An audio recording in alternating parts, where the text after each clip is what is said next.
Si comme moi vous vous intéressez à la culture sneakers, vous avez dû vous rendre compte que ces dernières années, l'artiste KAWS a été absolument partout. Des Jordan 4 à la collab avec Sesame Street, impossible d'avoir raté l'artiste new-yorkais. Aujourd'hui, je vous propose de retracer son histoire, ou comment un mec qui faisait des graffitis dans New York arrive maintenant à collab avec Nike. Ensuite, on fera une petite sélection d'anecdotes sur KAWS que vous pourrez raconter à vos potes pour faire genre que vous y connaissez en sneakers, alors qu'en fait, vous portez des Fila Disruptor. C'est immonde.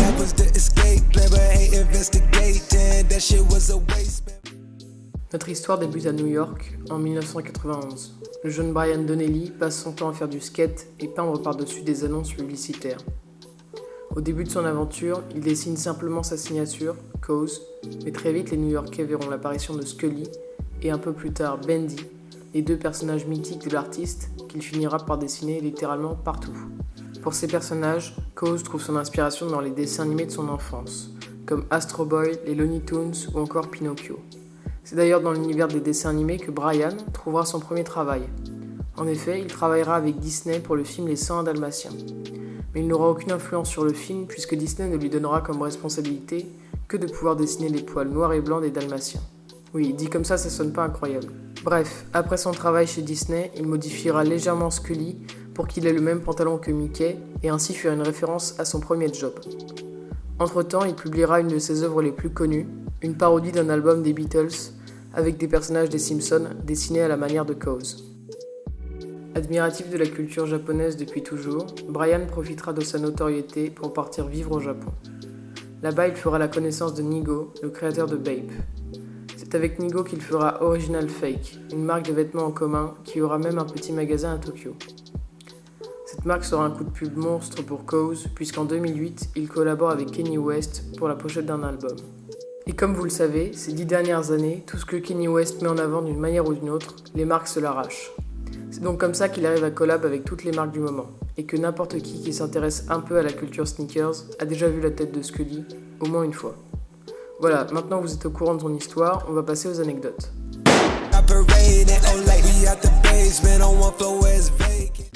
Numéro 8. KAWS possède sa marque de figurines qui s'appelle KAWS Companion, qui reprend des designs de l'artiste ou de personnages de dessins animés à sa façon. Numéro 7. L'objet le plus cher de l'artiste en vente sur StockX est une série de 7 tableaux signés pour un total de 79 000 €. Numéro 6. La peinture de l'album des Beatles a été vendue en 2019 pour environ 14,3 millions de dollars et d'ailleurs certains fans pensent que l'acheteur n'est autre que Justin Bieber. Numéro 5.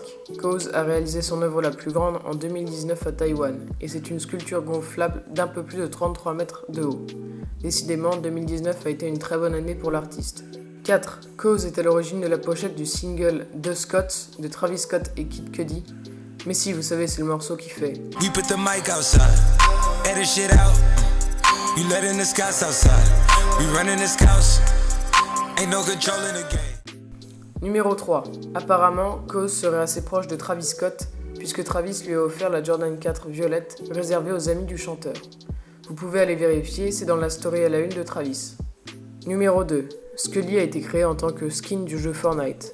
Ce qui est assez marrant parce que la plupart des gens qui le jouent ne savent pas vraiment d'où il vient. En fait, c'est du grand public, oui, quoi. Vous avez, oui. Ils font des statues à pas cher, ça Ouais. sort. Et enfin, numéro 1, KAWS est un des premiers artistes de son temps à avoir créé une exposition uniquement en réalité augmentée.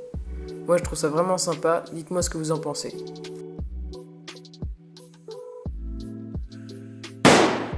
She feeling anxious to be out where it's dangerous. So get the body. Bon, du coup, en conclusion, KAWS est un artiste qui m'a énormément touché. J'adore comment il arrive à détourner des personnages de la pop culture qu'on voit un peu partout. Je trouve que c'est très réussi pour sa collab avec Sesame Street d'ailleurs. J'aime bien aussi le fait qu'il veut faire de l'art quelque chose qu'on porte au quotidien. Dans cette idée-là, la Jordan 4 qu'il a réalisée est vraiment sympa. Voilà, c'est tout ce que j'avais à dire sur ce sujet. Dites-moi en commentaire ce que je pourrais améliorer et abonnez-vous pour ne rien rater. Sur ce, à plus. Et puis Et le aussi code créateur. Taggy.